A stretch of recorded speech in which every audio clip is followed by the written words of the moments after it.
नमस्कार दोस्तों, अगर आपने अभी तक आईटीआर फाइल नहीं किया है तो आज का वीडियो आपके लिए बहुत इंपॉर्टेंट है क्योंकि डेडलाइन बहुत करीब है। लेकिन सबसे बड़ी गलती सिर्फ डेडलाइन मिस करना नहीं है, गलत इन्फॉर्मेशन के साथ आईटीआर फिल करना भी बाद में आपको परेशानी में डाल सकता है। और सबसे इंटरेस्टिंग बात, हर व्यक्ति के लिए 31 जुलाई की डेडलाइन नहीं है। तो आज समझते हैं आपकी डेडलाइन क्या है, कौन सा आईटीआर फॉर्म लगेगा, ओल्ड या न्यू टैक्स रिजीम में क्या चुनना है और आईटीआर सबमिट करने से पहले कौन सी 7 चीजें चेक करना बहुत जरूरी है। सबसे पहले कंफ्यूजन दूर करते हैं। अभी हम फाइनेंशियल ईयर 2025-2026 की इनकम के लिए असेसमेंट ईयर 2026-27 का आईटीआर फाइल कर रहे हैं और इनकम टैक्स डिपार्टमेंट के पोर्टल पर असेसमेंट ईयर 2026-2027 के लिए आईटीआर 1, आईटीआर 2, आईटीआर 3 और आईटीआर 4 फॉर्म अवेलेबल है, उपलब्ध हैं अभी। सबसे पहले डेडलाइन समझते हैं। बहुत से सैलरीज जो जॉब करते हैं उनके लिए 31 जुलाई 2026 महत्वपूर्ण ड्यू डेट है। इसका मतलब ये कि जो भी वर्किंग है, जो जॉब करते हैं, जिनकी सैलरी आती है, उनके लिए डेडलाइन है वो 31 जुलाई 2026 की है। लेकिन एक बात ध्यान रखें, 31 जुलाई हर टैक्स पेयर की डेडलाइन नहीं है। उदाहरण के लिए असेसमेंट ईयर 2026-2027 के लिए आईटीआर फॉर्म की ड्यू डेट 31 अगस्त 2026 दी गई है। इसलिए सिर्फ व्हाट्सएप मैसेज देखकर डेडलाइन एज्यूम मत कीजिए, अपनी कैटेगरी और एप्लीकेबल आईटीआर फॉर्म जरूर चेक करें। अब देखते हैं कि गलतियां हम कौन सी मेनली गलतियां करते हैं। पहले गलती पे हम फोकस डालते हैं। सिर्फ फॉर्म 16 देखकर आईटीआर फाइल कर देना। फॉर्म 16 इंपॉर्टेंट है, लेकिन आपकी पूरी फाइनेंशियल पिक्चर सिर्फ सैलरी नहीं होती। Bank interest, FD interest, saving account interest, dividend, capital gain और दूसरी इनकम, इन चीजों को भी चेक करना जरूरी है। सेकंड मिस्टेक पे बात करते हैं, एआईएस को इग्नोर करना। एआईएस यानी एनुअल इंफॉर्मेशन स्टेटमेंट को इग्नोर करना। इनकम टैक्स डिपार्टमेंट के पास आपके फाइनेंशियल ट्रांजैक्शंस की कई रिपोर्टेड डिटेल होती हैं, इसलिए आईटीआर सबमिट करने से पहले एआईएस और उपलब्ध टैक्स इन्फॉर्मेशन को रिव्यू करना बहुत जरूरी है। ओके, अगर आपको कोई ऐसी एंट्री दिखाई देती है जो आपकी नहीं है या गलत लगती है तो उसे ब्लाइंडली एक्सेप्ट मत कीजिए। मिस्टेक नंबर 3 पे चर्चा करते हैं। ओल्ड और न्यू टैक्स रिजीम को समझे बिना सेलेक्ट कर देना, तीसरी बड़ी गलती। असेसमेंट ईयर 2026-2027 में new tax regime default regime है, लेकिन eligible tax payers old tax regime choose कर सकते हैं। अगर आप ओल्ड रिजीम में एलिजिबल डिडक्शन और एग्जम्पशंस क्लेम करना चाहते हैं तो पहले कैलकुलेशन कर लीजिए कि आपके लिए कौन सा ऑप्शन बेहतर है। सिर्फ इसलिए ओल्ड रिजीम मत चुनिए क्योंकि पिछले साल वही चुना था।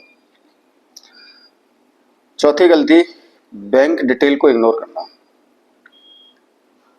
खासकर अगर आप रिफंड एक्सपेक्ट कर रहे हैं, अपने बैंक अकाउंट डिटेल और प्री वैलिडेशन स्टेटस को केयरफुली चेक करें, क्योंकि आईटीआर फाइल करना ही प्रोसेस नहीं है, आपको रिटर्न प्रॉपरली वेरीफाई भी करना होता है। पांचवी गलती पे ध्यान डालते हैं, आईटीआर फाइल किया लेकिन वेरीफाई नहीं किया। Very important.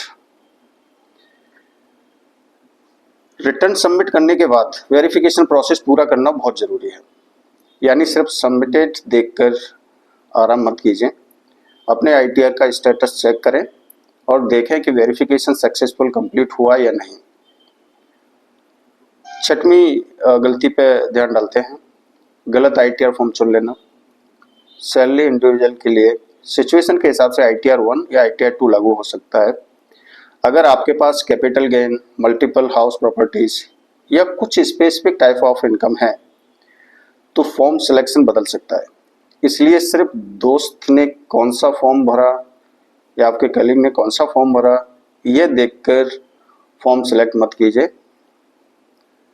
आपको अपने इनकम टैक्स गाइडलाइन, जो इनकम टैक्स डिपार्टमेंट्स के वेबसाइट पर गाइडलाइंस है, उसके अकॉर्डिंग आप किस फॉर्म के लिए एलिजिबल हैं आप उसको केयरफुली रीड करें और उसके अकॉर्डिंग ITR 1 या ITR 2 सिलेक्ट करें।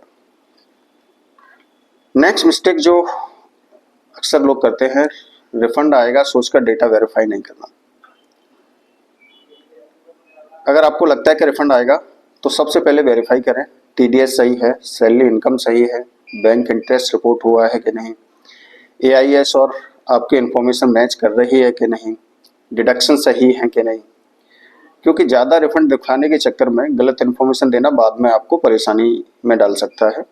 सो केयरफुली इसको चेक करें। ओके, सो नेक्स्ट डिस्कस करते हैं न्यू इनकम टैक्स एक्ट का कन्फ्यूजन।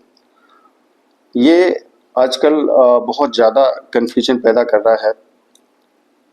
अब एक बहुत इम्पोर्टेंट कन्फ्यूजन है जहाँ पर 1 अप्रैल 2026 से नया इनकम टैक्स एक्ट लागू हो चुका है, लेकिन असेसमेंट ईयर 2026 और 2027 की फाइलिंग फाइनेंशियल ईयर 2025 और 2026 की है। इसलिए रिटर्न पर पुराने एक्ट ही प्रोविजन लागू होंगे। इनकम टैक्स डिपार्टमेंट ने खुद क्लैरिफाई किया है कि असेसमेंट ईयर 2026-27 की फिलिंग पुराने एक्ट के तहत होगी, जबकि 1 अप्रैल 2026 से शुरू होने वाले टैक्स ईयर के लिए नया टैक्स लागू होगा। होप ये आपको क्लैरिफाई हो गया होगा। अब हम जानते हैं कि कौन सी लिस्ट, चेक लिस्ट है जो हमें इंश्योर करना है आपके ITR सबमिट करने से पहले। पहला फॉर्म 16 अच्छे से देखें, आपके पास होना चाहिए और उसमें सारी डिटेल करेक्ट है या नहीं। AIS, bank interest, TDS, deductions, tax regime, कौन सा टैक्स रिजीम आप सिलेक्ट कर रहे हैं, आपके लिए कौन सा बेनिफिशियल है, और बैंक डिटेल्स, एंड सबसे ज़रूरी E-वेरिफिकेशन। आपने सारा डिटेल कर दिया, आपने फॉर्म सबमिट कर दिया, टाइम पे अप्लाई भी कर दिया, टाइम पे फिल भी कर दिया, लेकिन E-वेरीफाई नहीं किया तो वो भी आपको आपका ITR रिफंड के लिए फिर आगे प्रोसेस नहीं होगा। सो बहुत ही इम्पोर्टेंट पैरामीटर है E-वेरिफिकेशन। अगर आप सैलरीड हैं और आप चाहते हैं कि मनी मित्रा इंडिया ऑफिशियल आपको ऐसे ही PF, टैक्स, सैलरी, इन्वेस्टमेंट और गवर्नमेंट स्कीम की सिंपल और प्रैक्टिकल जानकारी देता रहे तो चैनल को सब्सक्राइब जरूर कर लीजिएगा और कमेंट में बताइए आपने अपना ITR फाइल कर दिया है या अभी बाकी है। अगली वीडियो में हम बात करेंगे ITR फाइल करने के बाद रिफंड कब आएगा और रिफंड अटकने के 5 बड़े कारण क्या हो सकते हैं। धन्यवाद, मिलते हैं अगले वीडियो।